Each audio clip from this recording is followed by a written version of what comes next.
भूतिया महल भाग 2।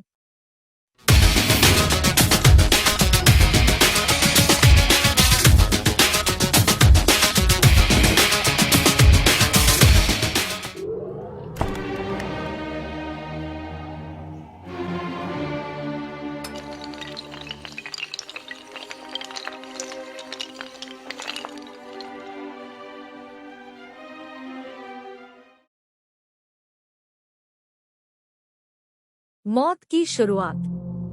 जब उन्होंने उस ताले पे पत्थर मारा तो आसमान का रंग बदलने लगा और तेज हवाएं चलने लगी। आसमान से तेज बिजली की आवाज आने लगी।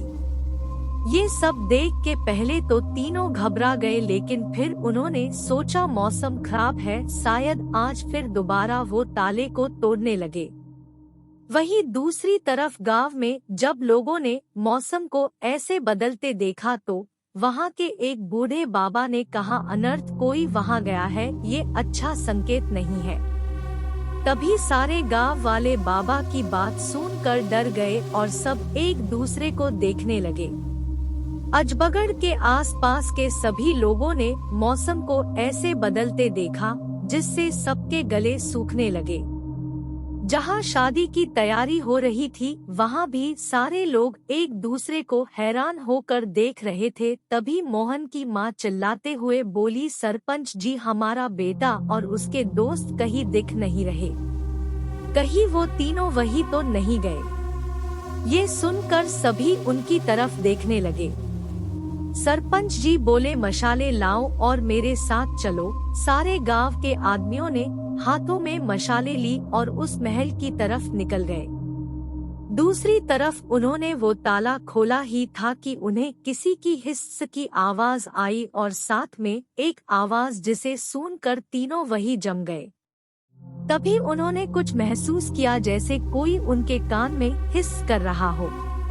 तीनों ने अपना वहम समझकर उस ताले को दूर फेंक दिया और उसके ऊपर के जंजीरें हटाने लगे।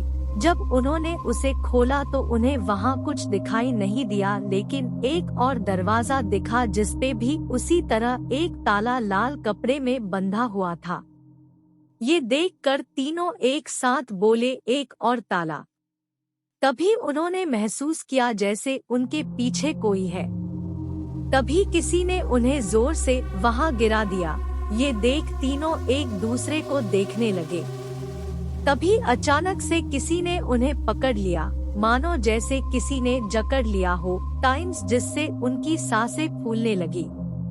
वही दसूरी तरफ गांव वाले जल्दी जल्दी चलते हुए उसी तरफ आ रहे थे। आगे बढ़ते समय जो ताला उन तीनों ने फेंका था उसे देख के सरपंच और गांव के सभी लोग और जल्दी जल्दी कदम बढ़ने लगे। जब गांव वाले और सरपंच वहां पहुंचे तो वहां का नजारा देखकर सबके हाथ पांव ने जैसे काम करना बंद कर दिया। उन्होंने देखा वहां के एक दरवाजे का ताला तोड़ दिया गया है और वहां एक लड़के की लाश पड़ी हुई है। सरपंच ने कहा, मेरा बेटा कहाँ है? जब उन्होंने आगे देखा तो एक और लाश पर वो भी सरपंच का बेटा नहीं था।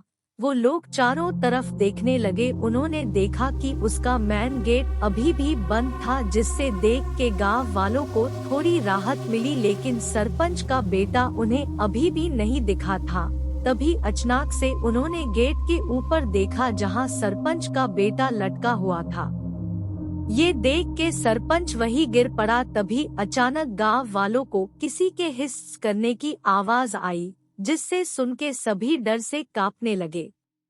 तेज हवाओं के बीच गांव वालों ने सरपंच को उठाया और कहा, अभी हमें यहाँ से चलना चाहिए।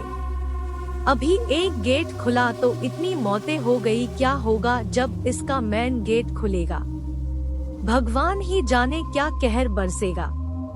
गांव वालों ने सरपंच जी संभाला और उनके बेटे और उनके दोस्त को वहां से लेकर गए। जाने से पहले बूढ़े बाबा जो उनके साथ आए थे पीछे मुड़ के देखा और मन ही मन सोचा वो आने वाली है। जब सारे गांव वापस पहुंचे तो उन तीनों को देख के सबके होश उड़ गए। जब उन्होंने तीनों को देखा तो सबके रोंगटे खड़े हो गए। तीनों की आंखें फटी की फटी रह गई थी, मानो जैसे उन्होंने कुछ ऐसा देख लिया जो उन्हें देखना नहीं चाहिए था। उनका शरीर भी पूरा नीला पड़ा हुआ था, लेकिन उनके शरीर पे किसी सांप के काटने का निशान नहीं था। जब मोहन की माँ ने अपने बेटे को ऐसे पड़े हुए देखा तो उनके रोने का ठिकाना न रहा। उनका इकलौता बेटा अब उनके बीच नहीं रहा, जिसकी शादी थी कल, उसके माँ बाप पे तो जैसे पहाड़ ही गिर गया। तभी गांव वालों ने उन्हें सांत्वना देते हुए कहा, अब हमें इनके अंतिम संस्कार की तैयारी करनी चाहिए, सुबह होने वाली है। आज एक हंसता खेलता परिवार बर्बाद हो गया। जहां चारों ओर खुशी का माहौल था, वो खुशी से मातम में बदल गया था। सुबह उन तीनों का अंतिम संस्कार किया गया। उसके बाद बूढ़े बाबा बोले, वो आने वाली है अपना बदला लेने। ये सुन के सबके होश उड़ गए और सभी हैरानी से बाबा की तरफ देखने लगे। बाबा जो कि सबसे बुजुर्ग थे, इसलिए सभी गांव वाले उनका आदर करते थे। बहुत सालों पहले बाबा के सभी घरवाले उसी महल में गायब हो गए थे। गांव वालों ने बाबा से कहा, फिर हम क्या करें जिससे सभी के गांव वाले बचे रहें और सब शांति से रह पाए। फिर बाबा ने कहा, हमें उन्हें बुलाना पड़ेगा जिन्होंने सालों पहले उस महल को अपनी सिद्धियों से बंद किया था। तभी गांव के किसी ने कहा, लेकिन वो तो अब यहाँ नहीं है बाबा, और वो कहाँ है किसी को नहीं पता। फिर बाबा ने कहा, अब जो होगा हम उसको रोक नहीं सकते, अब तो सिर्फ महाकाल ही हमें बचा सकते हैं। उन तीनों ने उसका सिर्फ आगे का गेट खोला तो ये हुआ, जाने आगे क्या होगा। उन्हें उस महल में नहीं जाना चाहिए था। हे महाकाल, अब आप ही सबको इस विपदा से बचा सकते हैं। सभी लोगों ने महाकाल का नाम लिया और अपने अपने घर चले गए। बाबा कुछ देर वहीं रुके, फिर वो भी वहां से चले। क्या आगे का गेट खुलेगा? क्या वो आजाद हो जाएगी जो कैद है उस महल में? क्या कोई आएगा जो उन्हें बचाएगा आने वाले तूफान से? जानने के लिए जुड़े रहे हमारे साथ। अगला भाग देखने के लिए कमेंट करें, लाइक और सब्सक्राइब करें।